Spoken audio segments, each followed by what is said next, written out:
I speak with so many women who come into consults loaded up with shame. They've abandoned their memoir, come back to it, abandon it again, come back to it, and they're wondering whether there is any hope for them to climb out of this loop. Well, today I have good news because there are really only 5 reasons that I see that derail women's memoir over and over. And today I want to bring those to light. Stay tuned.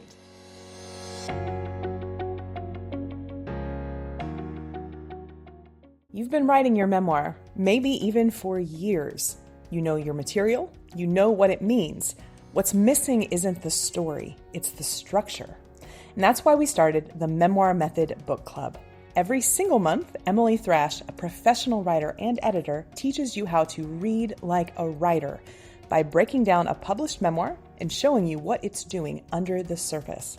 Your first session is free. Head over to pageandpodium.com/book club to sign up.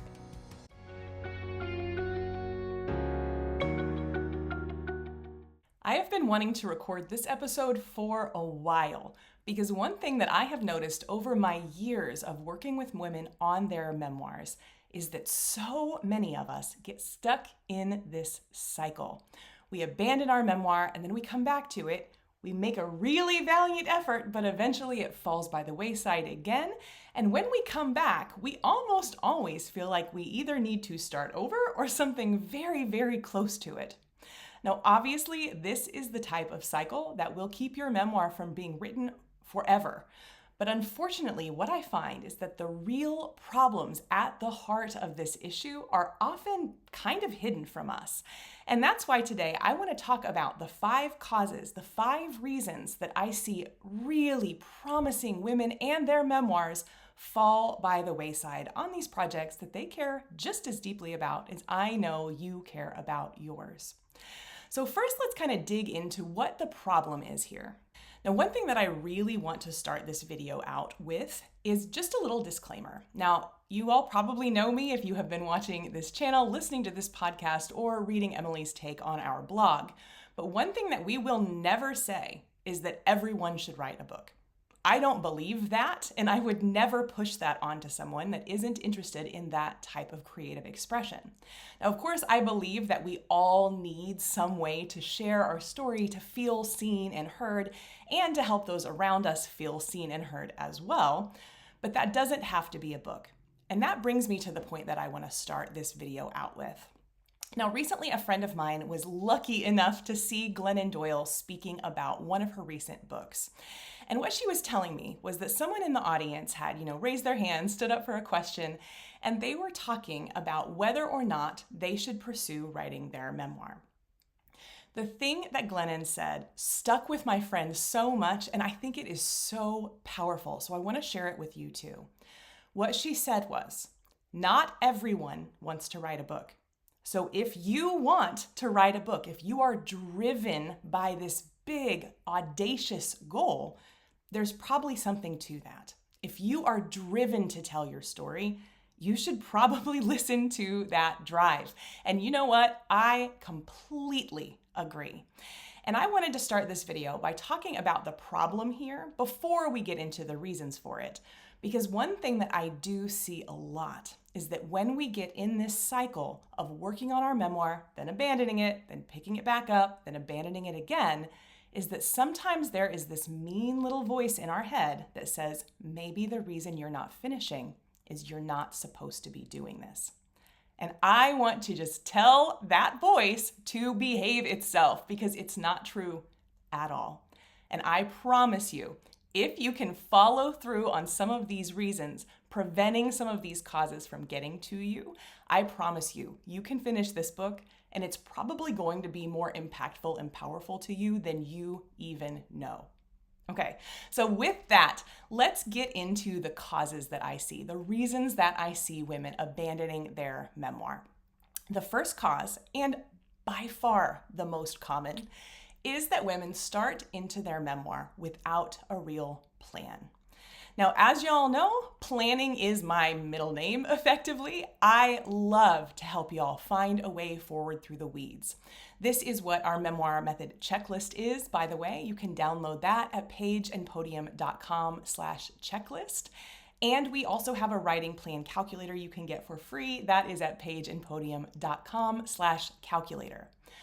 But even with those tools aside, what I find is that so many women, so many people believe that when we set out to write something, we should just know how to do it. Oftentimes, I think that we're led astray a bit by this fiction technique that sometimes we'll talk about in literary circles called pantsing.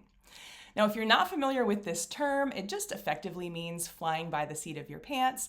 And when we describe an author as pantsing, all we mean is that they are trying to write the book without a ton of early planning. Now, usually there will be a little bit of planning even in pantsing. Stephen King is really famous for pantsing. And one thing that he always says is he'll put the characters, kind of sketch the characters out, sketch out the setting, and then put them all together in that world and kind of see what they want to do.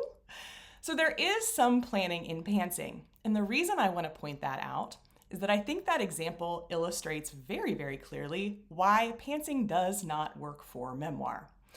When we are writing a novel, a work of fiction, we can do that Stephen King technique, right? We can just see where the characters want to go. And later, when we go back to revise, which, by the way, pantsers have to do a lot of revising. And at that point, we can revisit any of the elements of that narrative, right? We can go in there and change the storyline. We can kill somebody off. We can add a new character. Well, that just unfortunately is not a way forward for a memoir. We have what we have. The material we have is our life. It is our wisdom. And that stuff really, really matters. And it's got to be true, right? And this is the reason that memoirists must have a plan. We must. Without a plan, you are really just journaling. So let me talk about what I mean here, because there's a couple of different elements to a really successful writing plan, a plan that really is actually going to get you to the finish line. And the first of these is structure.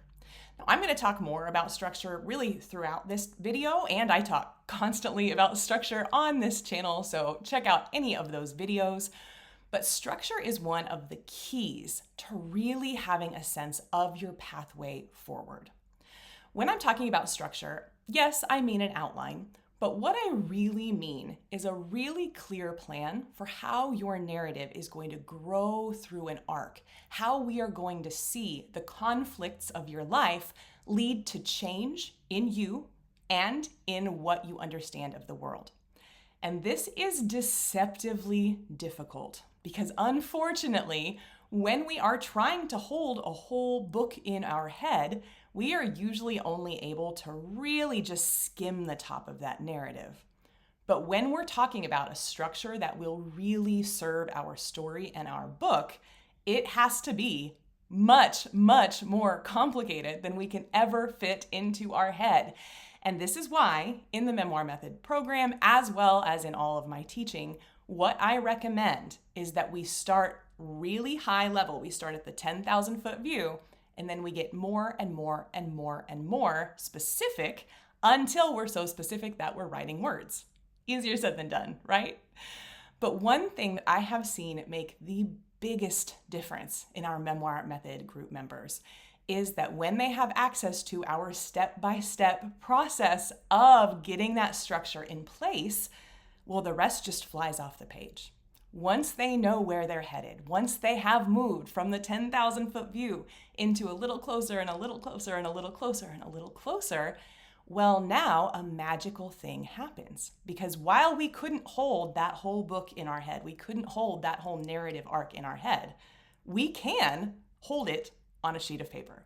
We can hold it in an outline. We can hold it through structure. And once we have that, we are unstoppable. Now, let me give you an example from one of our Memoir Method alumni. So this was Hope's story. And when she came in, one thing that she said so many times was, I have never gotten beyond 3 pages. Now, this is someone who is a former journalist. This is not a person that doesn't know how to write. This is not a person that doesn't know how to make big jumps in their career. This is not a person that is incapable. This is a person with real talent and vision. Shout out, Hope. But what she found was once she had a structure, the pages just really started to fly off the proverbial typewriter. As she knew where she was headed, she was able to make such steady progress. And that is why we say all the time in the Memoir Method, you've got to slow down to speed up. And that means find your structure. Now, once you have found your structure, the next thing that we have people do in the Memoir Method is use that structure to create a plan. Of course, when we sit down to plan our book, oftentimes it's just bewildering. If we don't know what the structure will be, if we don't know how the narrative arc is going to play out, we also don't know how long that book is. We don't know how many chapters, we don't know how many words or pages. We just don't know. And one thing that our step-by-step method in the Memoir Method, but you can probably replicate this in other ways if you would like, is that we can build from that structure to create a really doable plan, an action plan, a plan that you can start to execute. And then if it starts not to work as well, you can revisit it. And in fact, this is something we do all the time. Once you have a plan, you only have a starting point. And when you have consistent support, you can continue to revisit that plan and make sure that your writing schedule is working for you. Okay.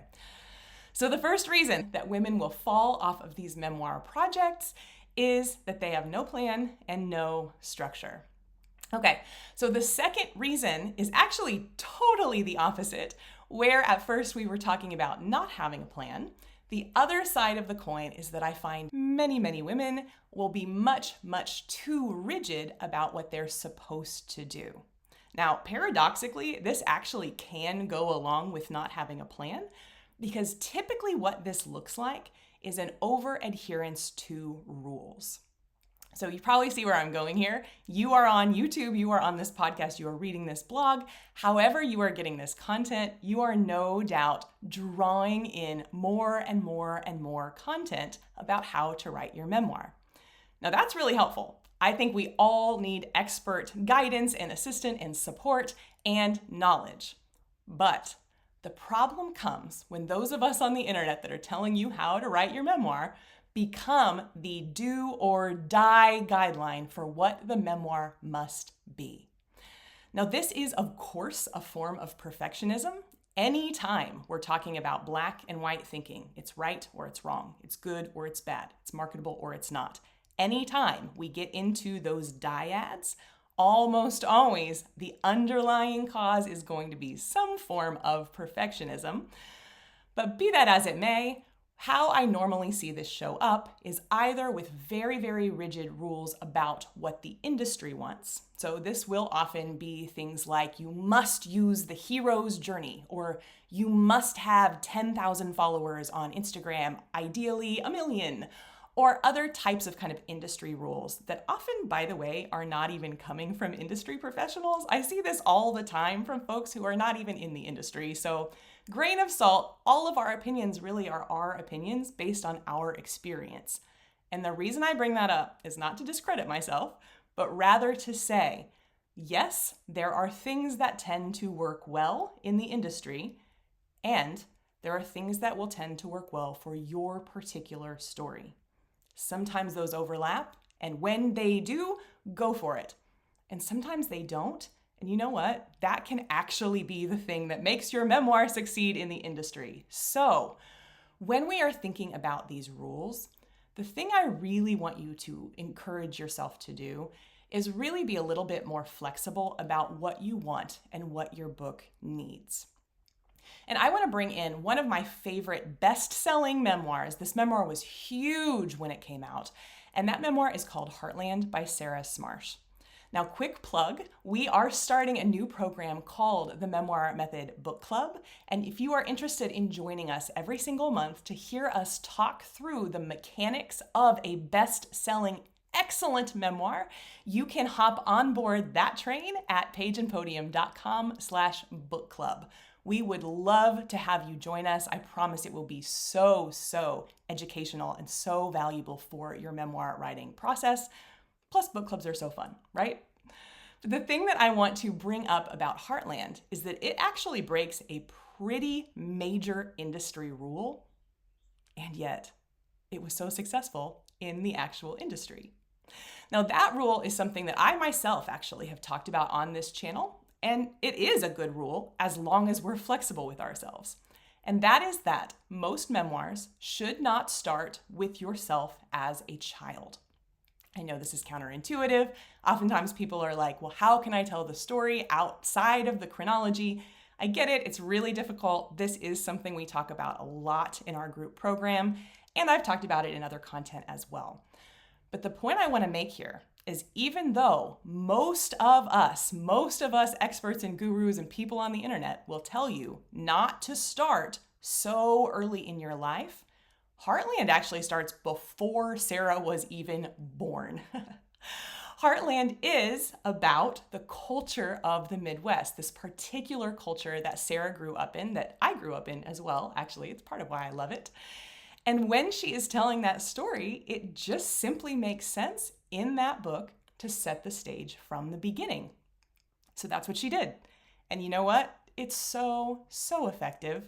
So the reason I share this is not to say all these rules are BS, but rather to say there are always good reasons to break rules. If you feel really strongly about something, really adhering to the rules against your gut instinct is very, very likely to run you off the rails and make you abandon your memoir. Now, before we move on to this rigid rule following cause, I want to give kind of a little extra way that I've seen this show up just recently. And that is that sometimes when it's your second or third or fourth attempt at the memoir, those rules become, rather than something that you must rigidly follow, I suspect because folks realize that following those rules too rigidly is derailing them, the other thing that I want you to watch out for that's a lot more subtle is that sometimes folks will start to look for workarounds of those rules. Now, I want to point out a really important distinction here. Because whereas I just told you that if your gut is telling you to break a rule, you should break it, I'm telling you something a little bit different here. Because whereas that is breaking a rule, in this case, what I often see is that folks will acknowledge that there is a rule, they will try to follow the rule, and then if they don't feel like they can, if they don't know how, they can't get it to work, they will try to find a workaround. And I wanted to share the most common thing I've seen, because I have seen this 5 or 6 times in the last few months on consults, is that folks will try to change from a narrative structure into a book of essays. And the idea is, if you can't figure out the narrative structure, just take out the narrative structure. But unfortunately, even books of essays tend to follow a pretty standard narrative structure. And that's why when we've got these rules, it's never ever gonna serve us to enshrine them as impeccable. We always are gonna run into these things, people that want us to do things different.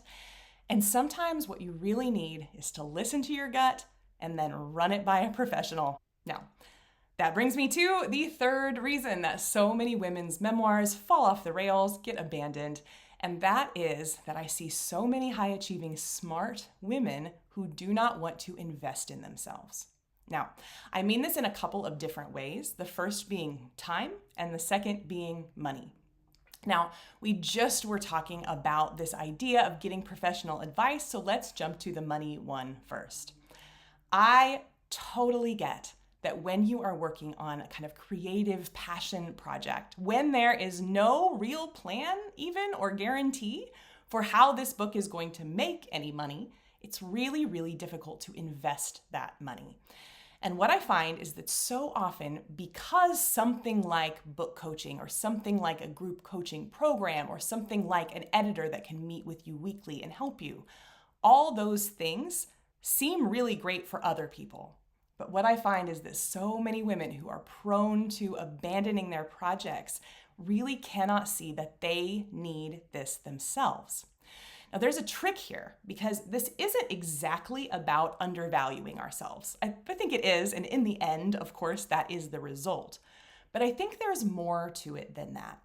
I think that one thing that gets so tricky is that when we have been in a lot of schooling, when we have done a lot of professional development, whether that was a university degree, a graduate degree, or professional certifications, advanced training, that kind of thing, when we have done a lot of those things, we start to get more and more and more used to being the person in the room who already knows the answers. And I think that can be such a catch-22. When we are used to other people leaning on ourselves, we so often feel shame around the fact that we actually do need to invest in getting some of these answers. As much of a self-starter as we are, as good as we are at figuring things out and doing research and putting the pieces together, it's really, really hard to admit that there's something that we don't know how to do without training. Add to that the fact that many people aren't even aware of the options for support for a memoir. It is a recipe for disaster. It leads so many memoirs that could be so good to just being discarded. So money is the first way. But the second way that I find that women often will fail to invest in themselves and that leads to the end of the memoir is just simply time. Now, I am not a person that's going to tell you that you need to write every day or that you need to log 20 hours of writing or 10,000 words a week.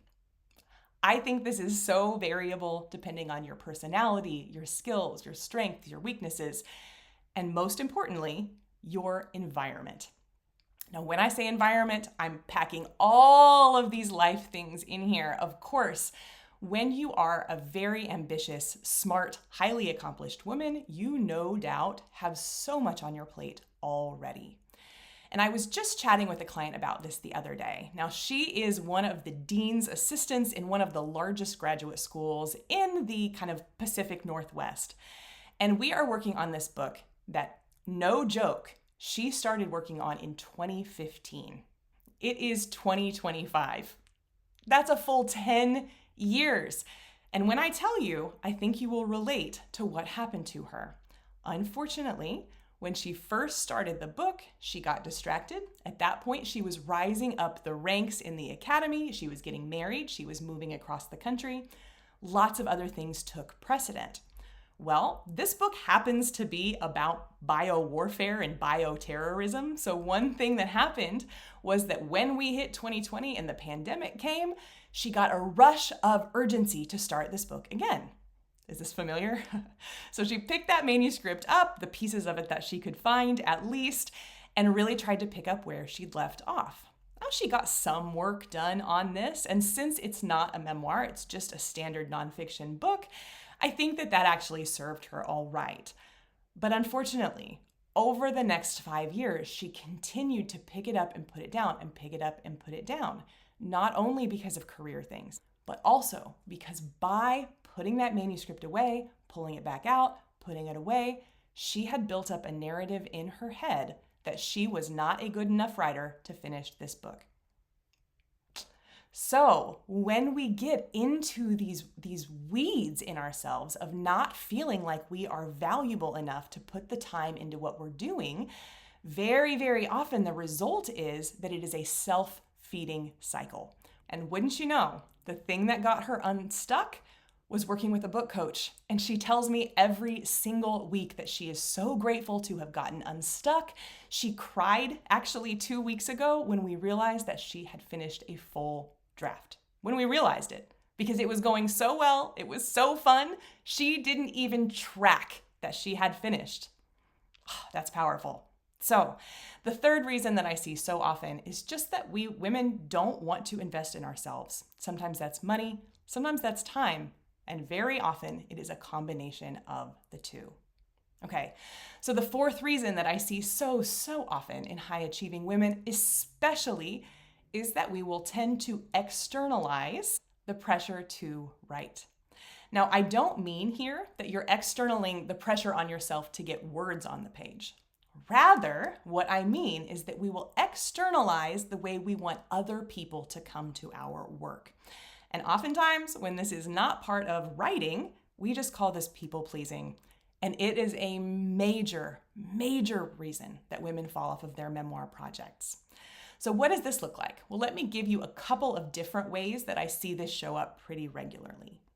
Now, the first way is that we can tell ourselves over and over and over that if we don't write XYZ person from our past in ABC desirable way, massive, terrible consequences will come to us. Now, I have said many, many times, I am not a lawyer and this is not legal advice.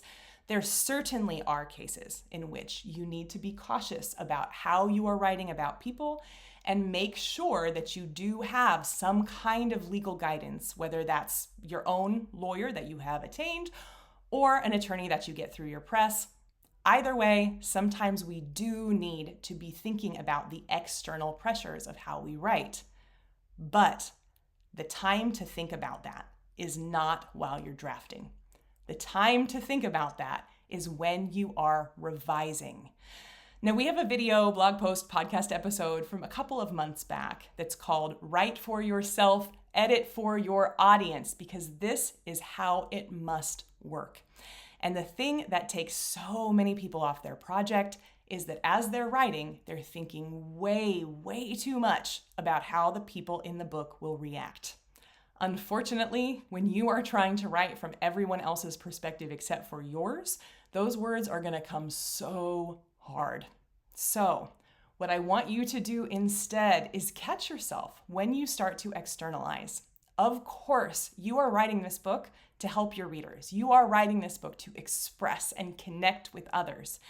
But while you are writing, that cannot be the mindset that you're in. We cannot be critiquing the way that we experience things because it really throws us off our game, particularly when it comes to memoir. Because with memoir, we have got to be able to tell our authentic truth.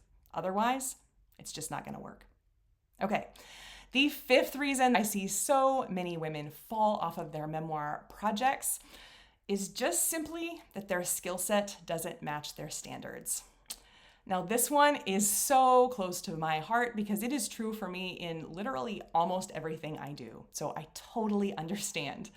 If you are somebody that has perfectionist tendencies, who has grown up being a high achiever, who has grown up getting praise and love and admiration for the way that you perform, very, very often it makes it so we will expect so much of ourselves.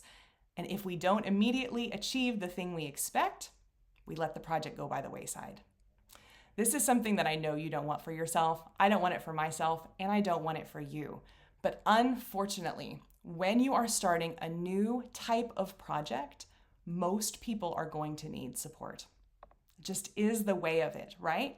If you are going to learn to knit, you would not expect to be able to do that all on your own, right? At the very least, you would probably need some YouTube videos, maybe a book, but most new knitters also need to go into their local yarn shop and get some help with the technical stuff. Most new knitters need someone to help them who is experienced, who has been through the things that they're going through, who has seen the types of mistakes that they are making so that they can help them understand how to untangle those mistakes and fix them without losing their way. Do you hear that I'm not talking about knitting anymore?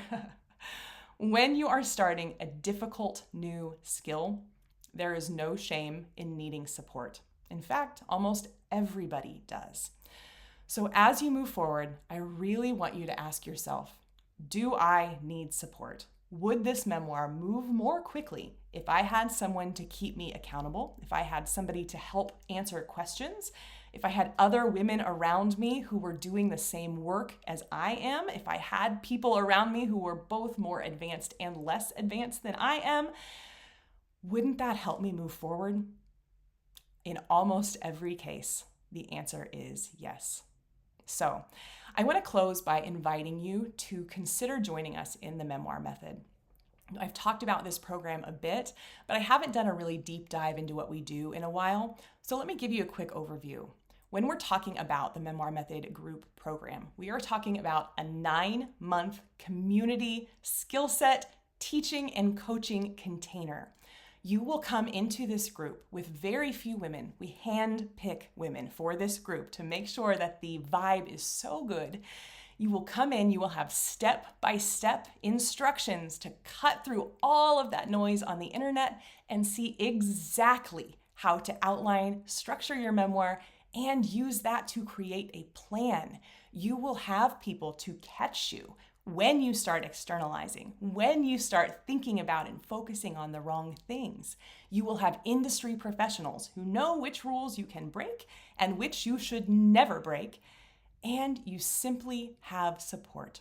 You have invested in yourself. You have so much momentum at that point that you will be unstoppable. Okay, we started this video by talking about the fact that not everyone wants to write a book. The fact that you do means that you should. So as you are moving forward, I really want to watch yourself. Be really careful about this loop that so many women get stuck in, abandoning the manuscript, picking it back up, abandoning it, picking it back up. That is a loop that your manuscript can live in for years, decades, the entire rest of your life. And I don't want that for you. I want you to feel the joy and engagement and excitement of moving this manuscript forward and of realizing that yes, you can do this. You do not need to abandon it. You just need to lean into the support. Like, review, share, subscribe, and in the meantime, happy writing.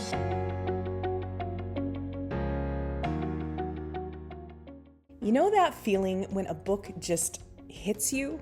Not because the story is wild, but because it's shaped so intentionally that it almost makes you rethink your own story.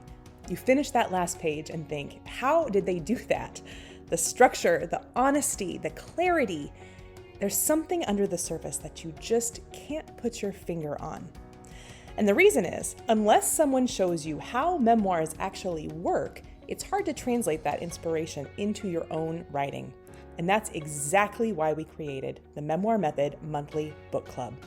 If you want to join Emily Thrash every single month to dig into an exemplary memoir and figure out what's happening under the surface, head over to pageandpodium.com/book club. Your first month is free, and we can't wait to welcome you to the group.